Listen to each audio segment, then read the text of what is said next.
बहुत बहुत स्वागत है। गुड आफ्टरनून एवरीवन, आप सभी को मेरी तरफ से गुड आफ्टरनून, नमस्ते। कैसे हैं आप सब लोग? मैं उम्मीद करती हूँ कि आप सब लोग बहुत अच्छे होंगे और बहुत अच्छे से अपनी पढ़ाई भी कर रहे होंगे, है ना। चलो फिर आ जाइए। नितेश आ चुके हैं, सुमित आ चुकी है, जोगेश भास, बहुत बड़ा नाम है भैया आपका, दिख ही नहीं रहा आगे। पंकज आ चुके हैं, मनीषा आ चुकी है, राहुल आ चुकी है, प्रशांत आ चुकी है, रूपा आ चुकी है। गुड आफ्टरनून, बादल आ चुके हैं। Good afternoon everyone. हम क्या पढ़ रहे थे? हम केमिस्ट्री की क्लास कर रहे थे, जिसमें हमने पीरियोडिक टेबल चैप्टर स्टार्ट किया था, जिसकी 4 क्लास हो गई हैं, 4 क्लास और बची हैं। उसके बाद हम वापस बायोलॉजी पे आ जाएंगे और बायोलॉजी को हम बहुत ही अच्छे से नेक्स्ट बड़े बड़े चैप्टर जैसे ह्यूमन डिजीज हो गया और नर्वस सिस्टम हो गया, है ना, ये कुछ चैप्टर है मोस्ट इंपॉर्टेंट चैप्टर, इनको अपन पहले फिनिश कर लेंगे। आगे सभी लोग स्टार्ट करें अपनी आज की क्लास। हाँ जी, अंकिता, सूरज, विक्रम, शुभम, पंकज, गौतम, सभी को भाई गुड आफ्टरनून। चलिए, थोड़ा सा गला मेरा अभी तक ठीक ही नहीं हो रहा है, देख रहे हो आप। गला ठीक हो जाए तो पढ़ाने में मजा भी आए, बहुत बोल लो तो पेन होने लग जाता है। टॉन्सिल फूल गया, टॉन्सिल जानते हो ना आप, टॉन्सिल होते हैं अपने गले में।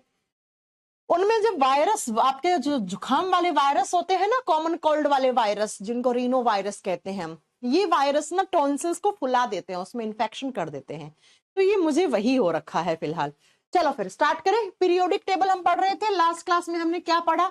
हम पढ़ रहे थे पीरियोडिक टेबल का ग्रुप नंबर 1। अच्छा, ग्रुप नंबर 1 में कौन कौन से एलिमेंट्स आते हैं, कितने आते हैं, फटाक से बता दो। ग्रुप नंबर 1 कहां से स्टार्ट होके कहां पे खत्म होता है और इसको हम बोलते क्या है? लास्ट क्लास में पढ़ा चुकी हूँ, कोई बच्चा ऐसा नहीं होगा जो ये नहीं बोल सकता कि मैम आपने पढ़ाया नहीं था ये चीज। ये ग्रुप नंबर 1 होता है, एस ब्लॉक में आता है। इसमें जितने भी आपके एलिमेंट्स होते हैं उनको हम एल्कली मेटल्स कहते हैं, उनको हम क्षारीय धातु कहते हैं। हाइड्रोजन एक नॉन मेटल है, इसके अलावा सारी ये मेटल की फॉर्म में प्रेजेंट होती है। हाइड्रोजन से शुरू होकर फ्रांसियम पे खत्म होता है। फिर इनके एटॉमिक नंबर याद करना भी सिखाया था, कैसे याद करोगे एटॉमिक नंबर, है ना, क्योंकि एग्जाम में क्वेश्चन आ जाता है कि 19 नंबर पे जो एलिमेंट होता है क्या वो कौन से ग्रुप में आता है, वो 1 में आता है, 2 में आता है, 3 में आता है, 4 में आता है, ऐसे करके कुछ कुछ भी क्वेश्चन डाल सकता है एग्जामिनर, तो आपको पता होना चाहिए। ठीक है, अब हमें एक एक करके इन एलिमेंट्स के बारे में पढ़ना है। जैसे हमने लास्ट क्लास में हाइड्रोजन के बारे में बात की थी और मैंने कहा था हाइड्रोजन से बनने वाले जितने भी क्वेश्चंस हैं वो सारे हमें पढ़ लेने हैं, जो मोस्ट इंपॉर्टेंट है। देखो, अब ऐसे तो बहुत सारी चीजें होती है पढ़ने के लिए, इसमें सारे पढ़ेंगे तो 1 साल लग जाएगी पीरियोडिक टेबल पढ़ने में। हम क्या पढ़ेंगे जिससे वनडे एग्जाम में क्वेश्चंस आते हैं और जो आज तक आए हैं हम सिर्फ वही पढ़ेंगे। तो जरा हाइड्रोजन के बारे में बताओ, क्या क्या क्वेश्चंस वनडे एग्जाम में बन जाते हैं।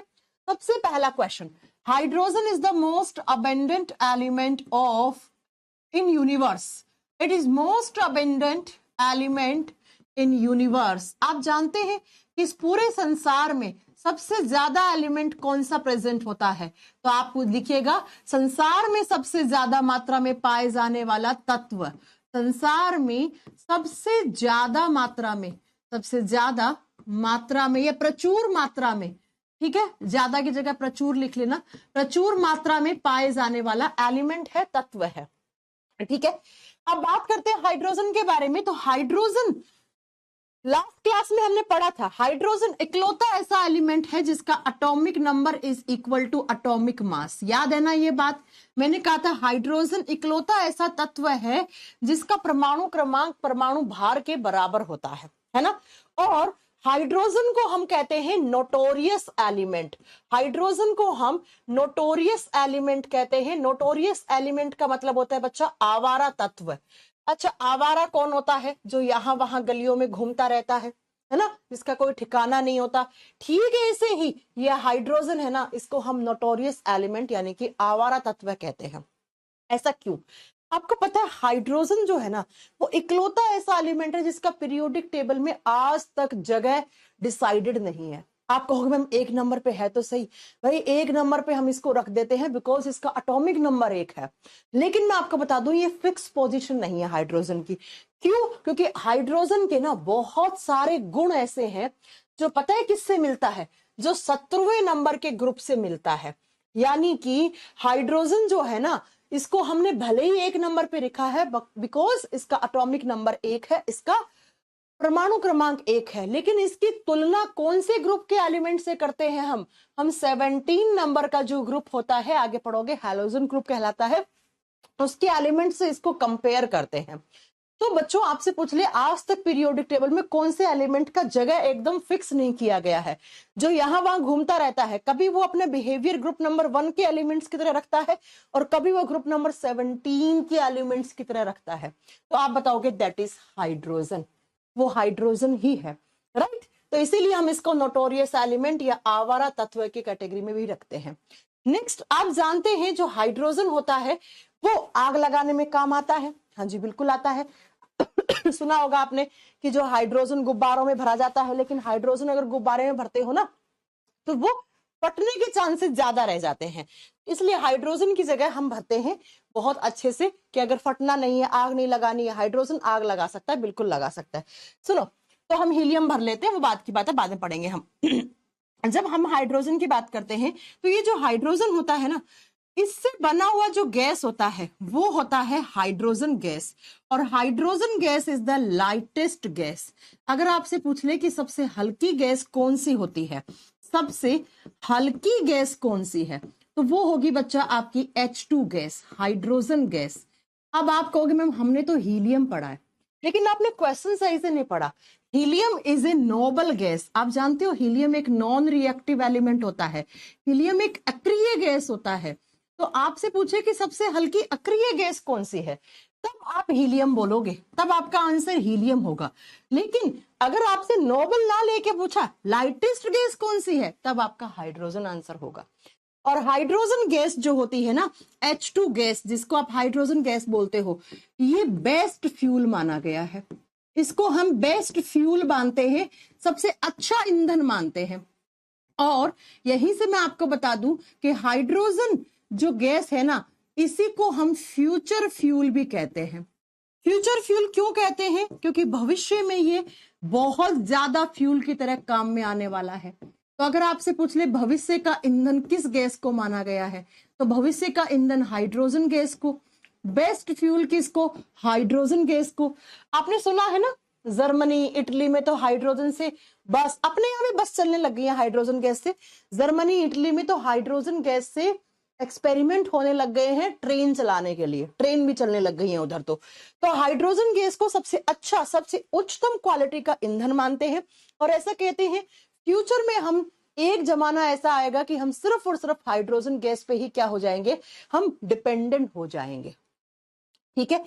अब आप मेरे से पूछो कि मैम हाइड्रोजन जो है गैस, वो बेस्ट फ्यूल क्यों है? अच्छा, फ्यूल क्या होता है आप जानते हो? फ्यूल ऐसा कोई भी सब्सटेंस जो जलता है तब वो हीट देता है ना, उष्मा देता है, और साथ में वो लाइट दे। जो हीट और लाइट प्रोड्यूस करे उसी को तो आप ईंधन कहते हो। जैसे कोयला भी तो क्या होता है, ईंधन होता है। पेट्रोल, डीजल, केरोसिन, ये सब क्या होते हैं, ईंधन होते हैं, फ्यूल होते हैं। तो सबसे अच्छे ईंधन की क्या क्वालिटी होनी चाहिए? जो ज्यादा अमाउंट में हीट दे, जो ज्यादा अमाउंट में लाइट दे, और पॉल्यूशन जो सबसे कम क्रिएट करे, जो प्रदूषण सबसे कम करे, हीट और लाइट ज्यादा दे, लॉन्ग लास्टिंग हो, लंबे समय तक चले, अमाउंट कम लगे। तो यही तो होता है ना, यही तो होता है ना। आप क्या बताओगे कि भाई सबसे अच्छा ईंधन वही है जो उष्मा और प्रकाश सबसे ज्यादा दे, पॉल्यूशन कम करे, लंबे समय तक चले। तो बच्चा बेस्ट फ्यूल हम हाइड्रोजन को क्यों कहते हैं? क्योंकि अंकिता कह रही है जो इजीली अवेलेबल हो जाए। नहीं, हाइड्रोजन गैस इजीली अवेलेबल नहीं होती है। तो बच्चा इसको हम बेस्ट फ्यूल क्यों कहते हैं? क्योंकि हाइड्रोजन गैस का कैलोरीफिक वैल्यू सबसे ज्यादा होता है। अब आप कहोगे ma'am what is calorific value? जरा सुन लीजिए, कैलोरीफिक वैल्यू होता क्या है। इसको हिंदी में हम उष्मीय मान कहते हैं। 1 ग्राम फ्यूल को बर्न करने पे, जलाने पे जितना अमाउंट हीट और लाइट का प्रोड्यूस हो रहा है उसी को उसका कैलोरीफिक वैल्यू कहते हैं। 1 ग्राम ईंधन को जलाने पर जो हीट और लाइट निकल रहा है उसी को उसका कैलोरीफिक वैल्यू कहते हैं, उसको उसका उष्मीय मान कहते हैं। जिस फ्यूल का जितना ज्यादा कैलोरीफिक वैल्यू होगा वो उतना ही ज्यादा हीट और लाइट बनाएगा, उतना ही कम पॉल्यूशन, धुआं क्रिएट करेगा। तो बच्चा हाइड्रोजन का सबसे ज्यादा कैलोरीफिक वैल्यू होता है 150 किलो जूल पर ग्राम। इसीलिए हम कहते हैं कि हाइड्रोजन गैस को भैया लाओ लाओ, इसके बहुत सारे प्रोजेक्ट, नेक्स्ट बीजेपी की गवर्नमेंट का बहुत बड़ा प्रोजेक्ट होने वाला है। नेक्स्ट जो चुनाव आ रहे हैं ना, उसमें क्या कहते हैं, ये बहुत बड़ा प्रोजेक्ट है हाइड्रोजन गैस वाला, आपने अगर सुना हो तो काम भी चल रहा है इस पे। तो आप बताएंगे बच्चा, अगर पूछ ले सबसे अच्छा फ्यूल, सबसे बेस्ट फ्यूल, या लाइटेस्ट गैस, या फ्यूचर का फ्यूल, या कौन से फ्यूल का सबसे ज्यादा कैलोरीफिक वैल्यू होता है, आप सबका आंसर एक ही होगा। हाँ, हाइड्रोजन गैस से गुब्बारों में भर सकते हैं, लेकिन हाइड्रोजन गैस एक्सप्लोजिव होती है। एक्सप्लोजिव का मतलब यहाँ पे वो नहीं है कि बम फोड़ दो वैसा वाला, है ना, विस्फोटक हो सकती है और ये आग लगा सकती है। आपने सुना होगा बहुत बार होता है, गैस के बलून में आग लग गई, है ना, आग जहां लग गई ना वहां पे हीलियम नहीं था, हीलियम की जगह, हीलियम थोड़ा सा महंगा आता है, तो क्या करते हैं ये लोग, जो गैस के गुब्बारे होते हैं, बलून होते हैं, वो फट जाते हैं, बहुत बार आप सुनते हैं न्यूज में, तो उसमें ना गलती से या फिर जानबूझ के हाइड्रोजन गैस भर दी गई थी। तो हाइड्रोजन गैस एक्सप्लोजिव हो सकती है, आग लगा सकती है, गुब्बारे में इसको ना ही लेके जाएं तो अच्छा है, वरना आप जानते हैं क्या हो सकता है। इसीलिए हम गुब्बारे वगैरह में हीलियम वगैरह भर लेते हैं। हीलियम नॉन रिएक्टिव है, रिएक्ट ही नहीं करेगी। नेक्स्ट सुनो, आप जानते हैं मैंने आपको पढ़ाया हाइड्रोजन के 3 आइसोटॉप्स होते हैं, अब ये रिपीट नहीं करेंगे, आप वहीं से देख के लिख लेना। हाइड्रोजन के 3 समस्थानिक होते हैं, 1H1, 1H2, 1H3, ये सब मैं पढ़ा चुकी हूँ, ये बार बार रिपीट नहीं करेंगे। तो ये कुछ बनने वाले क्वेश्चंस थे हाइड्रोजन से, जो हम पढ़ चुके हैं हाइड्रोजन के बारे में। अब दूसरा कौन सा है यहाँ पे ग्रुप नंबर 1 में, लिथियम। तो जरा बताओ लिथियम से क्या क्या क्वेश्चन देखे हैं आपने, sodium, potassium, rubidium, caesium, francium, इन सबसे जो सबसे ज्यादा रिपीट होते हैं ना, सिर्फ वही क्वेश्चन हम पढ़ने वाले हैं।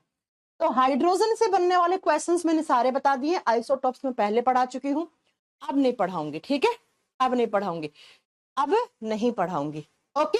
चलो अब दूसरा लिखेंगे हाइड्रोजन के बाद, लिथियम।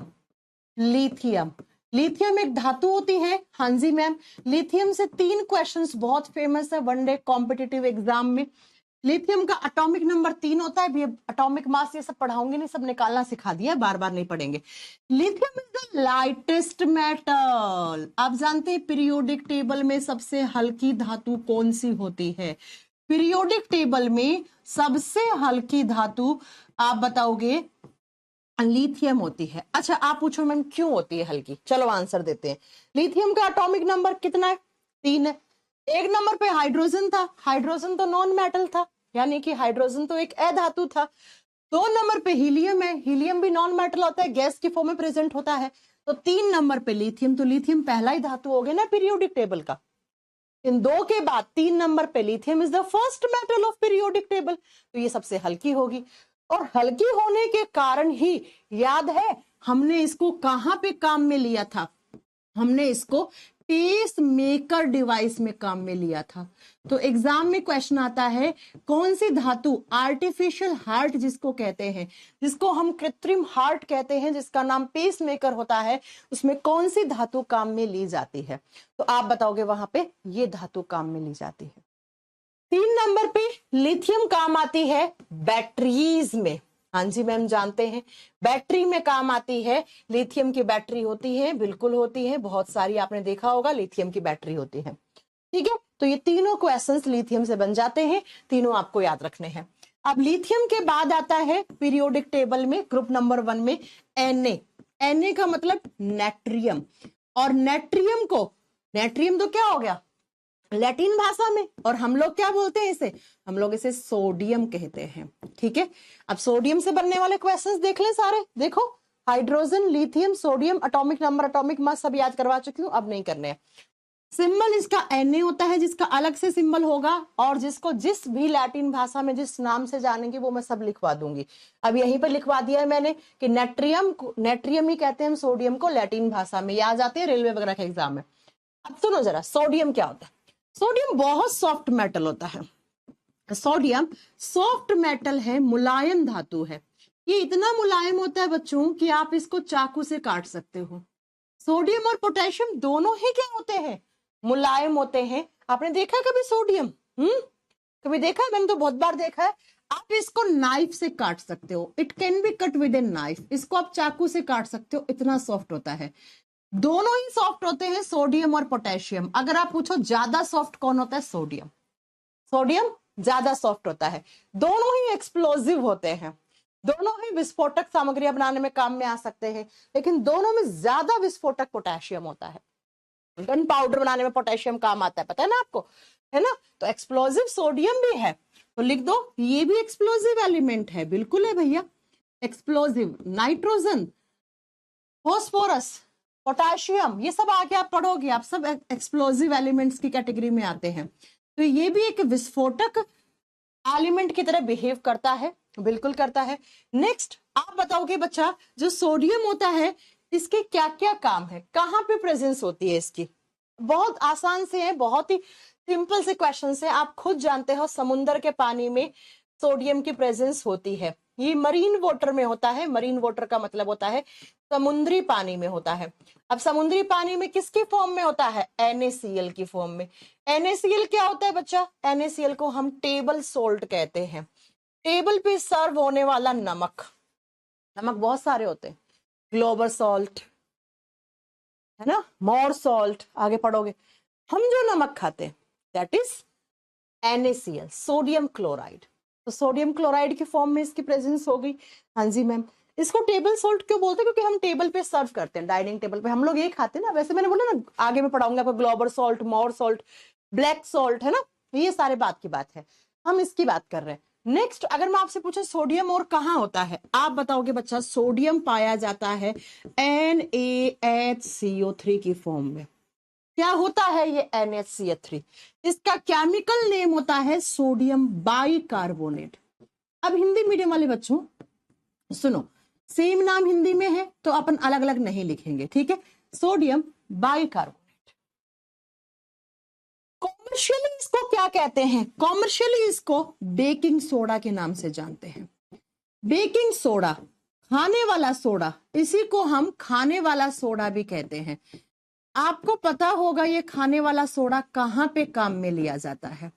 ये हम जब कभी भी ढोकला बनाते हैं, पूड़ी बनाते हैं, और ये क्या होते हैं आपके छोले भटूरे बनाते हैं, उसमें हम डाल देते हैं NaCO3। और इससे क्या होता है वो सुनो। जैसे इसको डालोगे इससे गैस निकलेगी, कौन सी? CO2। और CO2 गैस क्या करती है? फ्लफी बनाती है, पूड़ी को फुला देगी, ढोकले को फुला देगी, ढोकले में इसको स्पंजी कर देगी, भटूरे को फुला देगी। तो बच्चा इसी CO2 गैस से ही आपकी खाद्य सामग्री फूल जाती है, यानी कि फ्लफी हो जाती है। तो याद रखोगे सोडियम बाइकार्बोनेट का केमिकल नेम होता है ये तो इसका, लेकिन हम इसको कॉमर्शियली यानी कि कॉमर्शियल तरीके से किस नाम से जानते हैं? बेकिंग सोडा के नाम से। और जैसे ही बेकिंग सोडा को डालते हैं हम, तो ये दो काम करता है। एक ये फर्मेंटेशन का काम करता है। अब ये फर्मेंटेशन क्या होती है ये हम आगे पढ़ाएंगे आपको। फर्मेंटेशन का मतलब होता है किण्वन प्रक्रिया, और इसी फर्मेंटेशन से शराब बनती है ना।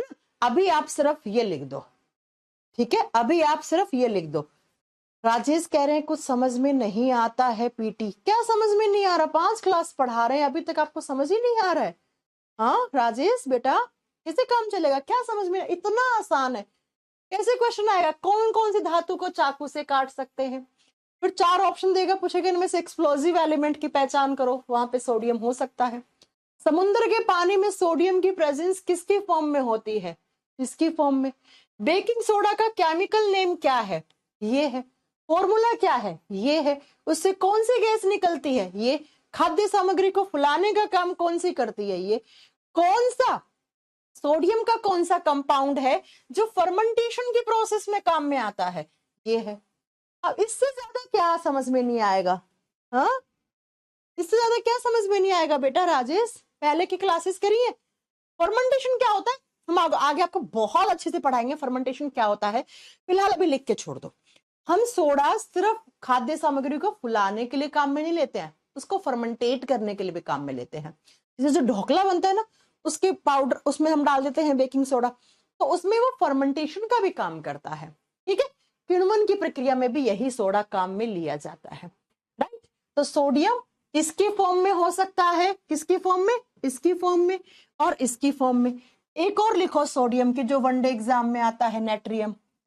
तीसरा आता है, ये होता है NaOH की फॉर्म में। NaOH का केमिकल नेम होता है सोडियम हाइड्रोक्साइड, इसका रासायनिक नाम होता है सोडियम हाइड्रोक्साइड, सेम नाम हिंदी में है सोडियम हाइड्रोक्साइड। कॉमर्शियली हम इसको कहते हैं कास्टिक सोडा। ये सोडे आते हैं एग्जाम में, खाने वाला सोडा कौन सा है, कास्टिक सोडा कौन सा है ना, ये ऐसे कैसे एग्जाम में आते हैं, तो आपको याद रखने हैं वहां पे। इसको हम कास्टिक सोडा कहते हैं, सेम नाम हिंदी में है कास्टिक सोडा कहलाता है, राइट। अब ये कहाँ काम आता है, ये आता है बच्चा साबुन बनाने में। साबुन दो होती हैं, एक नहाने वाला मैम, एक कपड़े धोने वाला। याद रखिएगा, नहाने वाले साबुन को बोलते हैं सॉफ्ट सोप, मृदु साबुन, मुलायम साबुन। और जो कपड़े धोने वाला साबुन होता है ना, उसको कहते हैं हार्ड सोप, कठोर साबुन या वॉशिंग सोप, ठीक है। तो ये कठोर साबुन बनाने में काम में आता है। और कठोर क्या होगा, यानी कि कपड़े धोने वाला साबुन। कपड़े धोने वाला साबुन NaOH से बनता है। कैसे बनता है, केमिस्ट्री में केमिकल रिएक्शन होता है सपोनिफिकेशन, साबुनीकरण विधि। फैटी एसिड की रिएक्शंस हम सोडियम हाइड्रोक्साइड से करवाते हैं, तो हमें कपड़े धोने का साबुन मिलता है वहां से, ठीक है। समझ में आ गई मेरी बात, है ना। तो एग्जाम में आ जाए कि आपका कठोर साबुन बनाने में सोडियम का कौन सा कंपाउंड, तो यही। एक बार फिर से रिपीट होंगे ये, जब मैं आपको एसिड बेस सोल्ट वाला चैप्टर पढ़ाऊंगी ना, अम्ल क्षार लवण, तब ये वापस से भी रिपीट होंगे सारे, और तब मैं आपसे पूछूंगी, ठीक है। चले आगे। तो ये तीनों की फॉर्म में सोडियम प्रेजेंट हो सकता है, आपको याद रखना है। इनका पीएच वीएच आगे पढ़ाएंगे हम आपको, डोंट वरी, सब पढ़ाएंगे। अब आ जाओ जरा नेक्स्ट पोटेशियम पे बात कर ले कि मैम पोटेशियम पे क्या क्या क्वेश्चन बन सकता है। चलो यहीं पे लिख लेते हैं पोटेशियम। पोटेशियम का सिंबल के क्यों होता है, क्योंकि पोटेशियम को लैटिन भाषा में कैलियम कहा जाता है। पोटेशियम को अब देखो, इसके बाद 20-25 मिनट के बाद मेरा गला पूरा जवाब दे देता है, इतना दर्द हो रहा है मुझे बोलने में, मैं आपको बता नहीं सकती। पोटेशियम को लैटिन भाषा में कैलियम कहा जाता है, इसीलिए इसका सिंबल के पड़ा है, हम लोग तो पोटेशियम कहते हैं, ठीक है। पोटेशियम भी एक्सप्लोजिव होता है, हाँ जी बहुत ज्यादा मैम, एक्सप्लोजिव, ये भी विस्फोटक सामग्रियां बनाने में काम में आता है। बिल्कुल, बताऊं आपको किस विस्फोटक सामग्री में। एक बहुत फेमस क्वेश्चन है वनडे कॉम्पिटिटिव एग्जाम का, गन पाउडर। गन पाउडर का मतलब होता है गन में जो हम क्या भरते हैं, बारूद भरते हैं। उसमें क्या क्या, तो आप बताओगे बच्चा, potassium plus sulphur plus charcoal, ये तीन चीजों के मिश्रण को तैयार किया जाता है और इसी को हम कहते हैं बारूद। ये बारूद है बच्चा, ठीक है। तो पोटेशियम गन सामग्री में आता है कि नहीं आता है, गन पाउडर में, आप कहोगे बिल्कुल आता है। पोटेशियम एक्सप्लोजिव होता है, बिल्कुल होता है। और इसी जो गन पाउडर है ना, इसी का फॉर्मूला क्या होता है, इसका फॉर्मूला KNO3 होता है। इसको पोटेशियम नाइट्रेट के नाम से भी जानते हैं, लिख दीजिएगा, पोटेशियम नाइट्रेट के नाम से भी जानते हैं। तो ये भी एग्जाम का क्वेश्चन है। मेन जो पीरियोडिक टेबल के जो चैप्टर है ना, जो आपके ये क्या कहते हैं अपना, इन सबको तो याद करना पड़ेगा बच्चा, इन सबको याद करना पड़ेगा कहां पे क्या यूज होता है, ठीक है। हो गया। पोटेशियम इतना ज्यादा एक्सप्लोसिव होता है कि ये एयर से रिएक्ट करके आग लगा सकता है। इसीलिए आप जानते हैं पोटेशियम को हम किस तेल में रखते हैं, इसको रखना है तो आपको केरोसिन ऑयल में रखना पड़ेगा। मिट्टी के तेल में रखा जाता है पोटेशियम को। ऐसे मान लो पोटेशियम है, फिर एक बीकर, और इस बीकर में क्या भरा हुआ होगा, मिट्टी का तेल भरा हुआ होगा, ऐसे। तो आपसे एग्जाम में क्वेश्चन पूछता है कि कौन सी धातु को केरोसिन के ऑयल में रखा जाता है प्रिजर्व करके हमेशा, तो आप बताओगे पोटेशियम है। अगर आपने इसको मिट्टी के तेल में नहीं रखा तो बच्चा ये क्या करता है, पोटेशियम ये एयर से रिएक्ट करता है, और आप जानते हो एयर में ऑक्सीजन होता है और आग लगा देगा वहां पे। आग तो लगानी नहीं है ना। अब केरोसिन का तेल क्या करता है? केरोसिन का तेल इसके टेम्परेचर को डिक्रीज कर देता है, इसके टेम्परेचर को क्या कर देता है? कम कर देता है, डिक्रीज कर देता है, इसलिए मिट्टी के तेल में रखा जाता है। तो कौन से धातु को मिट्टी के तेल में रखा जाता है, क्यों रखा जाता है, और गन पाउडर में कौन सी मेटल काम में आती है, ऐसे करके कुछ क्वेश्चन आपसे बन जाते हैं। इसी के साथ मैं आपको पोटेशियम से एक क्वेश्चन और बताती हूं जो बहुत ही ज्यादा जरूरी है आपका जानना। क्या आप जानते हैं प्लांट्स में 3 चीजें बहुत जरूरी होती है। किसी भी प्लांट की ग्रोथ करवानी है तो आपको ये देना है, ये देना है। क्या क्या है ये? Nitrogen, phosphorus and potassium. ये तीनों ही प्लांट्स के मैक्रो न्यूट्रिएंट्स होते हैं। मैक्रो का मतलब होता है जिसकी जरूरत ज्यादा होती है प्लांट को, जिसकी जरूरत ज्यादा होती है। तो प्लांट के मैक्रो न्यूट्रिएंट में भी पोटेशियम काम में आता है, और इसीलिए हम इस पोटेशियम को, इस N को, इस P को हम खाद या फर्टिलाइजर्स की फॉर्म में प्लांट्स में डालते हैं। देखोगे NPK की बोतल आती है, हमें घरों में प्लांट लगे हुए होते हैं, तो उसमें हम क्या करते हैं, जो प्लांट्स की जड़ें होती है ना वो गलने लग जाती हैं, सड़ने लग जाती है, उसमें कीड़े लग जाते हैं, उसमें फंगस लग जाती है, जड़ें खराब, प्लांट मर जाएगा, खत्म हो जाएगा पौधा, है ना। तो क्या होता है, वहां पे NPK डाला जाता है। तो ये NPK क्या करेगा? एज ए इंसेक्टिसाइड भी काम करेगा, कीट भक्षियों की तरह भी काम करेगा। और दूसरा आप बताओगे बच्चा, ये प्लांट्स की ग्रोथ के लिए भी बहुत जरूरी होता है, इसलिए खाद वाद में मिला के भी हम NPK डालते हैं। ठीक है राजेश, मेरे पास आपकी प्रॉब्लम का कोई सॉल्यूशन नहीं है, मुझे नहीं पता आप क्या कहना चाह रहे हैं, प्लीज, है ना। नेक्स्ट, पोटेशियम से एक क्वेश्चन और आता है, ये क्या होता है? आप बताओगे KOH को क्या कहते हैं? इसे कहते हैं पोटेशियम हाइड्रोक्साइड, इसे कहते हैं पोटेशियम हाइड्रोक्साइड।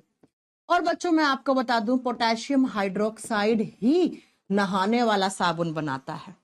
कभी भी आप साबुन से नहाओ तो उसके पीछे लिखा हुआ होगा, जब आप उसके इंग्रेडिएंट्स पढ़ोगे ना, इसमें क्या क्या डला हुआ है, या आप उसका केमिकल कंपोजिशन पढ़ोगे ना उस साबुन का, तो उसमें पक्का आपको लिखा हुआ मिलेगा पोटेशियम हाइड्रोक्साइड।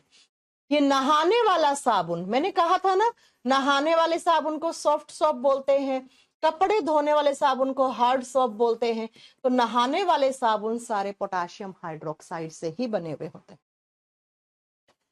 हो गया? तो 3 क्वेश्चन बने, question number 1, question number 2, question number 3, 4 बन गए, एक क्वेश्चन नंबर 4 पोटेशियम से। सोडियम से भी 4 क्वेश्चन, पोटेशियम से भी 4 क्वेश्चन। तो जरा देखो, ग्रुप नंबर 1 पढ़ रहे थे, ग्रुप नंबर 1 के बारे में हमने इतनी सारी बातें पढ़ ली, पोटेशियम तक आ गए। चलो अब लिख दो रुबीडियम, सीजियम, फ्रांसियम। रुबीडियम का ऐसा कोई काम नहीं होता है, वनडे कॉम्पिटिटिव एग्जाम में रुबीडियम से कोई क्वेश्चन नहीं बनता है। बचा सीजियम एंड फ्रांसियम, लिख लो सीजियम और फ्रांसियम से क्या क्वेश्चंस बन सकते हैं। सीजियम एटॉमिक नंबर पहले ही पढ़ा चुकी हूं। सीजियम, अभी हम इन सबकी वैलेंसी बताएंगे आपको, इनकी वैलेंसी कितनी होती है। सीजियम, सीजियम का सिंबल CS होता है, CS। कहां काम आता है इसका यूज? एटॉमिक वॉच में, परमाणु घड़ी, या फिजिक्स में पढ़ोगे सर से एटॉमिक वॉच का कॉन्सेप्ट, ठीक है। परमाणु घड़ी में सीजियम धातु का उपयोग किया जाता है, ठीक है। ये तो चलो मैम आ गया। नेक्स्ट जो मैं बोल रही हूं उसको स्टार करके लिखना, ये क्वेश्चन बहुत बार रेलवे SSC वगैरह में रिपीट हुआ है, ठीक है। क्या आपको बताना है, caesium is the most electropositive element of periodic table. Cesium is the most electropositive element of PT. Hindi में लिखो, यह आवर्त सारणी का सबसे ज्यादा, यह आवर्त सारणी का सबसे ज्यादा वैद्युत धनात्मक तत्व है, सबसे ज्यादा वैद्युत धनात्मक तत्व है, मोस्ट इलेक्ट्रोपॉजिटिव एलिमेंट है। अब ये इलेक्ट्रोपॉजिटिविटी होती क्या है? वो जरा बात कर लेते हैं थोड़ी सी। इलेक्ट्रोपॉजिटिविटी क्या होती है इसके बारे में थोड़ी सी बात कर लेते हैं। देखो, एक होता है इलेक्ट्रोपॉजिटिव एलिमेंट, एक होता है इलेक्ट्रोनेगेटिव एलिमेंट। आप जानते हैं केमिस्ट्री में बॉन्ड बनते हैं, पढ़ाया था ना मैंने, बॉन्ड फॉर्मेशन होता है, बंध बनते हैं। और बॉन्ड बनने में हमेशा कौन से एलिमेंट काम में आते हैं?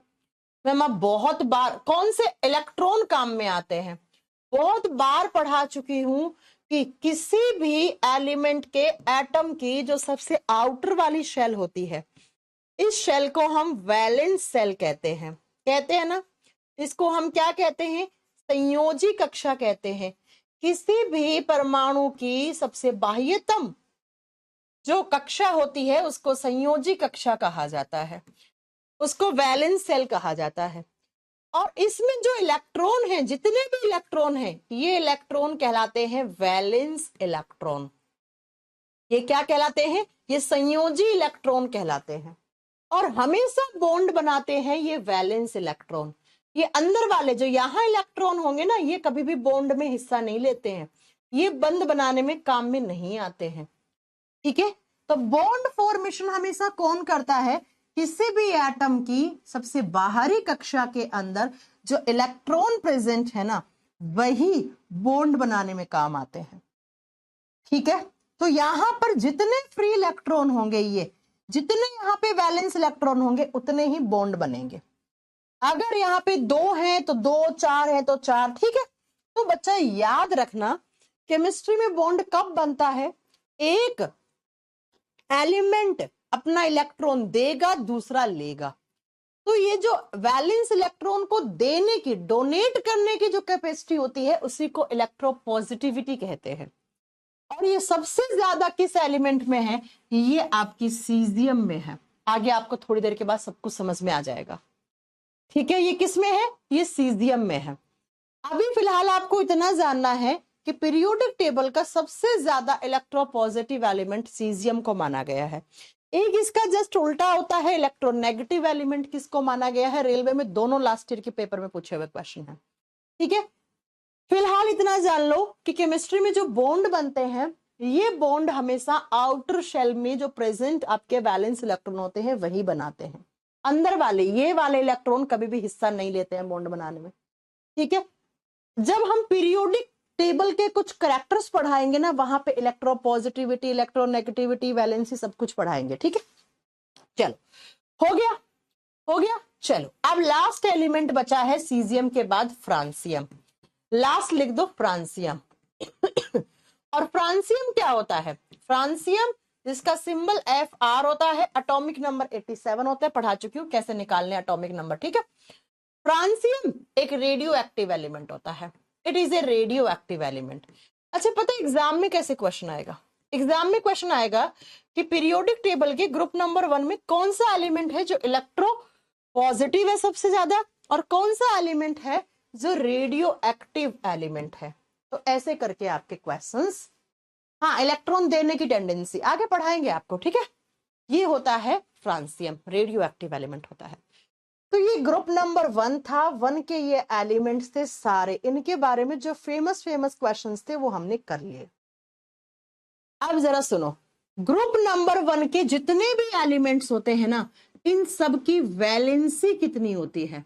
इन सब की वैलेंसी कितनी होती है? संयोजकता कितनी होती है? तो ग्रुप नंबर 1 के एलिमेंट्स की वैलेंसी होती है +1। प्लस का मतलब होता है इलेक्ट्रॉन देने वाले, 1 का मतलब कितना इलेक्ट्रॉन? 1 इलेक्ट्रॉन।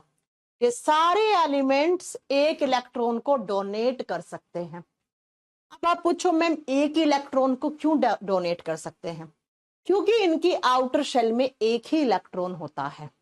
ठीक है, अभी इतना ही जान लो, आगे हम आपको वैलेंसी निकालना सिखाएंगे, सारी चीजें पढ़ाएंगे। ठीक है, आगे हम आपको वैलेंसी निकालना भी सिखाएंगे और ये भी पढ़ाएंगे, यहां से यहां जाते हैं तो वैलेंसी इंक्रीज होती है, फिर डिक्रीज होती है, सब कुछ पढ़ाएंगे। फिलहाल इतना जान लो, +1 होती है। इसका मतलब आपसे पूछ ले सोडियम, लिथियम, पोटेशियम, इनकी वैलेंसी कितनी होती है, तो आप बताओगे +1। एटॉमिक नंबर सबका लिखना सिखा दिया है, सॉरी एटॉमिक नंबर सबका निकालना बता दिया है कि कैसे याद करोगे, और इन सबका आप क्या लिख सकते हो, इलेक्ट्रॉनिक कॉन्फ़िगरेशन भी लिख सकते हो, क्योंकि मैंने आपको ये चैप्टर पढ़ा दिया है। तो इसी के साथ आपका ग्रुप नंबर 1 कंप्लीट होता है। अब हम लिखेंगे ग्रुप नंबर 2 के बारे में। चलो ऐसे ही तो करके सारा पढ़ेंगे, तभी तो पीरियड टेबल याद होगा आपको। आइए जरा ग्रुप नंबर 2 पे चलते हैं। एस ब्लॉक में 2 ग्रुप आते हैं ना, group number 1 and group number 2, दोनों ही तो किस में आते हैं, एस ब्लॉक में। ग्रुप नंबर 2 के एलिमेंट्स को क्या कहा जाता है, एल्कली अर्थ मेटल्स कहा जाता है, या एल्कली सॉइल मेटल। अच्छा पता है इनको एल्कली अर्थ मेटल्स क्यों कहते हैं, एग्जाम में क्वेश्चन आएगा, 4 एग्जाम्पल देगा, पूछेगा इनमें से कौन सी एल्कली अर्थ मेटल है। आपको वहां पता होना चाहिए क्या होता है एल्कली मेटल, क्या होता है एल्कली अर्थ मेटल। एल्कली का मतलब होता है क्षारीय, ठीक है। अर्थ का मतलब अर्थ क्रस्ट, मृदा, ये अर्थ क्रस्ट में प्रेजेंट होती है धातु, इसलिए हम इनको एल्कली अर्थ मेटल कहते हैं। ये सारी धातु आपको मिट्टी में मिलती है, सोइल में मिलती है, मिट्टी में मिलती है, ठीक है, ऐसे याद कर लो। कौन कौन सी, जरा लिखिए यहाँ पे कौन कौन से एलिमेंट्स आते हैं, एलिमेंट्स आते कौन से हैं ग्रुप नंबर 2 में।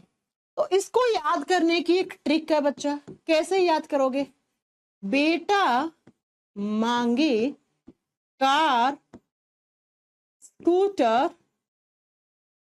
बाप राजी, बाप राजी या रोए, आप कुछ भी लिख सकते हो, राजी या रोए, ऐसे। ये ट्रिक है बच्चा इसको याद करने की। अब आप कहोगे मैम क्या ये सारे याद करने पड़ेंगे, भैया एस और पी ब्लॉक तो याद करना पड़ेगा, एस और पी में आपसे रेंडमली कोई भी क्वेश्चन पूछ लेगा, याद करना पड़ेगा। अब कैसे, देखो ये ट्रिक होती है इनकी याद करने की, कौन सी, बेटा मांगे कार स्कूटर बाप राजी। अब बेटा से क्या बनता है, बेटा से बनता है बीई, और बीए का फुल फॉर्म होता है बेरिलियम, बेरिलियम, ठीक है। मांगे से बनता है एमजी यानी कि मैग्नीशियम, मैग्नीशियम, मैग्नीशियम का रिबन होता है फ्लैश लाइट में।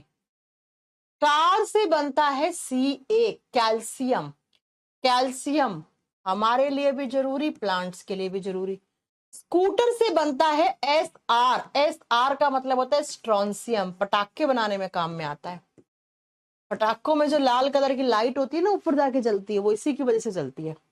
बाप से बी ए का मतलब होता है बेरियम, देखो बीई होता है बेरिलियम, बी ए होता है बेरियम।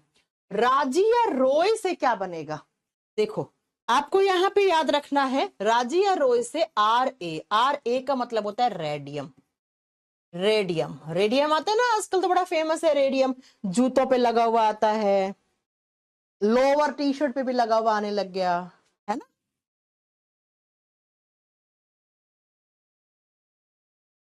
समझ में आ गया मेरी बात। तो कौन कौन से एलिमेंट्स हैं यहाँ पे बेरिलियम, मैग्नीशियम, कैल्शियम, स्ट्रोंसियम, बेरियम और रेडियम। और ये अधिकतर एलिमेंट्स हमें कहां से मिलते हैं, तो ये मिलते हैं हमें सॉइल से, मिट्टी से, इसलिए हम इनका इस ग्रुप का नाम रख दिया एल्कली अर्थ मेटल्स। अब आप मुझे इनका एटॉमिक नंबर याद सबका बताओ, कैसे कैसे निकालोगे, लास्ट क्लास में बताया था, कैसे याद करोगे। बेरिलियम 4 नंबर पे आता है, सारे लोग जानते हो है ना, बेरिलियम 4 नंबर पे आता है, बेरिलियम का एटॉमिक नंबर 4 होता है। अब बेरिलियम आता कौन से पीरियड में, आप बिना पीरियड टेबल देखो देख के याद करो, एग्जाम में तो पीटी मिलेगी नहीं ना आपको। 4 पे आता है, बेरिलियम का पीरियड नंबर 2 होता है, 2 में 8 एलिमेंट होते हैं, मैम ने पढ़ाया था। तो 8 में 4 जोड़ते ही कितना आ जाएगा, 8 में 4 जोड़ते ही 12 आ जाएगा, तो मैग्नीशियम का एटॉमिक नंबर 12 हो जाना चाहिए, 12 ही है ना। अब 12 में कितना जोड़ोगे, फिर से 8 जोड़ोगे। अब आप में से कुछ बच्चे कहेंगे मैम कैसे जोड़ोगे, तो भैया पढ़ा चुकी हूं, ठीक है। 8 जोड़ते ही 12 में 8 जोड़ोगे प्लस 8 करोगे तो कैल्शियम का निकल जाएगा 20, हो गया। अब 20 में क्या जोड़ोगे, 18 जोड़ोगे, और 20 में 18 जोड़ते ही कितना हो जाता है, 38 होता है ना। मेरी मैथ्स कमजोर है, थोड़ा सा देख लेना, ठीक है। 38 और 38 में फिर वापस आप प्लस के 18 जोड़ दो तो कितना आना चाहिए 56। देख लेना एक बार, ठीक है 56 ही आएगा क्या। फिर 32 जोड़ दो उसमें और 32 जोड़ते ही 88। अब मैं बोल रही हूँ कि गणित मेरी कमजोर है, एक बार आप देख लेना।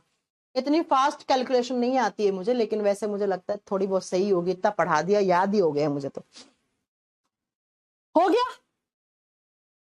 हाँ 48 कहां से हो जाएगा सुजाता बेटा, 48 कहां से हो जाएगा। अब आप में से कुछ बच्चे कहेंगे ये कैसे जोड़ रहे हो।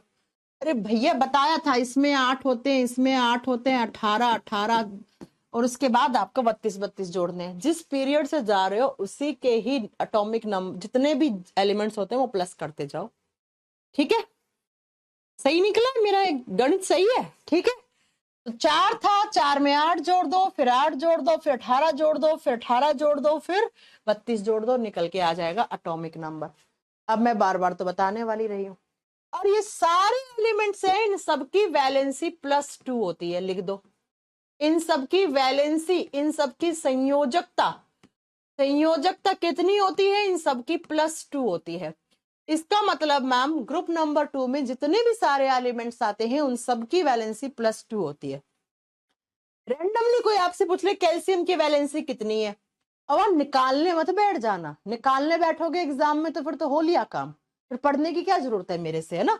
स्ट्रोंशियम की कितनी है, मैग्नीशियम की कितनी है, बेरिलियम की कितनी है, तो आपको याद रखना है ग्रुप नंबर 2 में एलिमेंट्स की वैलेंसी संयोजकता +2 होती है, निकालने की जरूरत नहीं है, बस रट्टा लगा लो, ठीक है।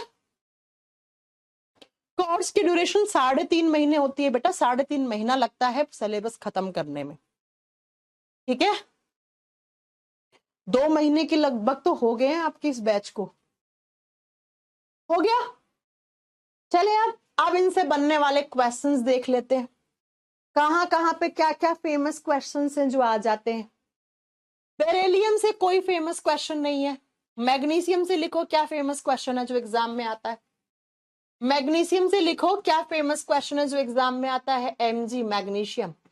आप जानते हैं मैग्नीशियम ह्यूमन बॉडी में होता है, हमारे शरीर में मैग्नीशियम होता है, बिल्कुल होता है। कहां पे होता है, हमारी मसल्स में होता है, मांसपेशियों में होता है। एग्जाम में आता है ह्यूमन बॉडी में मैग्नीशियम धातु कहां पाई जाती है, तो याद रखिएगा मांसपेशियों के अंदर होती है। हमारा जो मांस होता है ना उसके अंदर मैग्नीशियम होता है, ठीक है, ठीक है। नेक्स्ट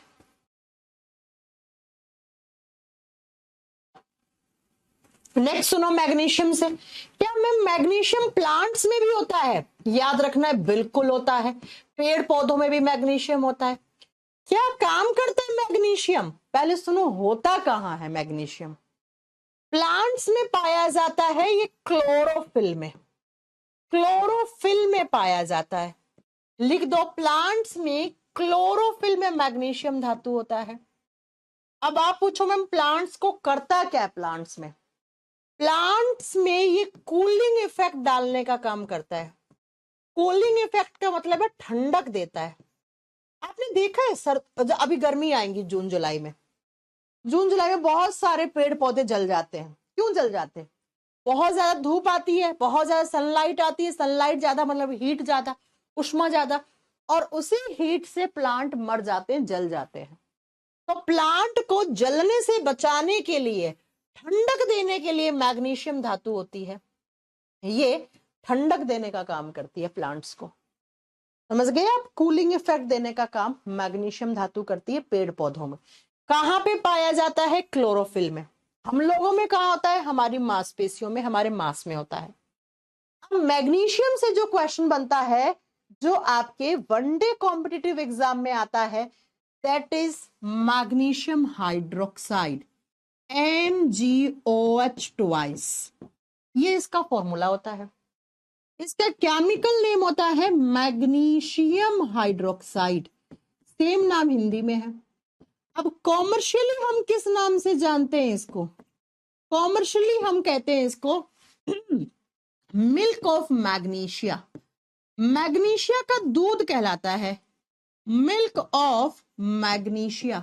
ये बहुत बार एग्जाम में आता है, छोटे मोटे एग्जाम में आ जाते हैं, कांस्टेबल वगैरह के एग्जाम में, कभी कभी तो एनटीपीसी के एग्जाम में भी पूछा हुआ है ना।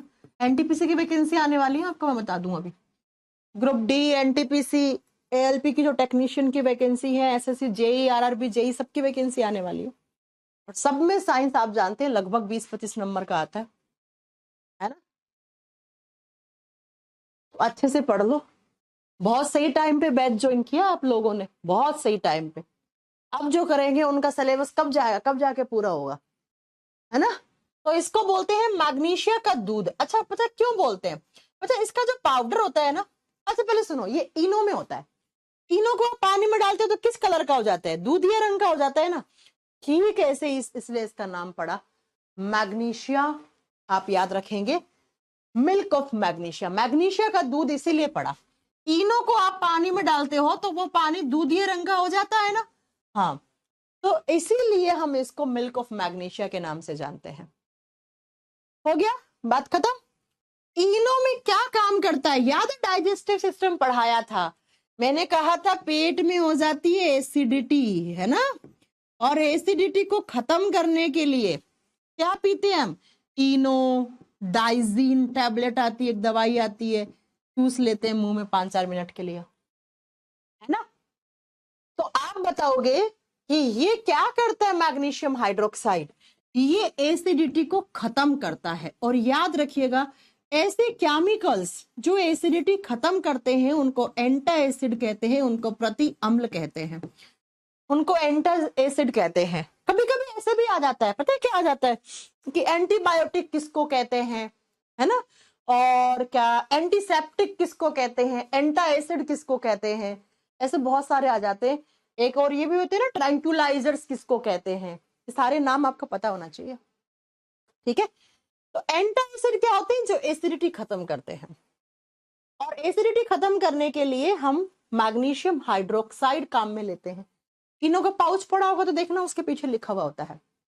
ओके, तो ये भी बहुत बार पूछा हुआ क्वेश्चन है, मैग्नीशियम हाइड्रोक्साइड से बनता है, मैग्नीशियम से बनता है ये क्वेश्चन। ठीक है बच्चों, आपने सारी पुरानी क्लासेस कर ली हैं तो बहुत ही बढ़िया है, बहुत ही बढ़िया है। तो ये मैग्नीशियम था। बाकी अब 1 मिनट भी और ज्यादा बोल ली ना मैं तो ऐसा लग रहा है गले से खून ही आ जाएगा। अब मैं थोड़ी सी स्टीम लूंगी, भाप लूंगी, ठीक नहीं हो रहा यार गला। ठीक है, तो अब हम यहीं से नेक्स्ट क्लास कंटिन्यू करेंगे। कल देखो हम क्या पढ़ लेंगे। एस ब्लॉक तो हमारा खत्म ही है लगभग। कल पी ब्लॉक का 13वां 14वां ये दोनों ग्रुप पढ़ लेंगे अपन। कल ये दोनों पढ़ लेंगे अपन। परसों की क्लास में ये खत्म करने की कोशिश करेंगे। अभी 4 क्लास और लग जाएंगी इस चैप्टर को फिनिश करने में, 4 क्लास और लग जाएंगे। आराम से लग जाएंगे। फिर एक दिन में आपको थोड़ा ये भी पढ़ाएंगे, इसमें भी तो आपको कुछ कुछ पढ़ना है, जैसे ऑस्मियम के बारे में, सोने के, प्लैटिनम के बारे में, चांदी के बारे में, इधर यूरेनियम हो गया, प्लूटोनियम हो गया, इनके बारे में पढ़ना है। फिर इलेक्ट्रोपॉजिटिविटी, इलेक्ट्रोनेगेटिविटी, वैलेंसी, ये सब। ठीक है, हाँ 3.5 महीने में कोशिश तो यही है सुमित सिलेबस करने की भैया। अब 5-10 दिन ऊपर नीचे हो जाए तो उसमें क्या प्रॉब्लम है? 5-10 दिन ऊपर नीचे हो सकता है, कोई इश्यू नहीं है। लेकिन कोशिश यही है कि मैं 3.5 महीने से ऊपर ना ही जाने दूं। अभी तो मेरे पास है 1.5 महीना, कोशिश कर रहे हैं, क्योंकि मैं आपकी बायोकेमिस्ट्री जैसे ही मेरा गला ठीक होता है ना 2-4 दिन के अंदर, मैं बायोकेमिस्ट्री दोनों आपका पर डे स्टार्ट करने वाली हूँ।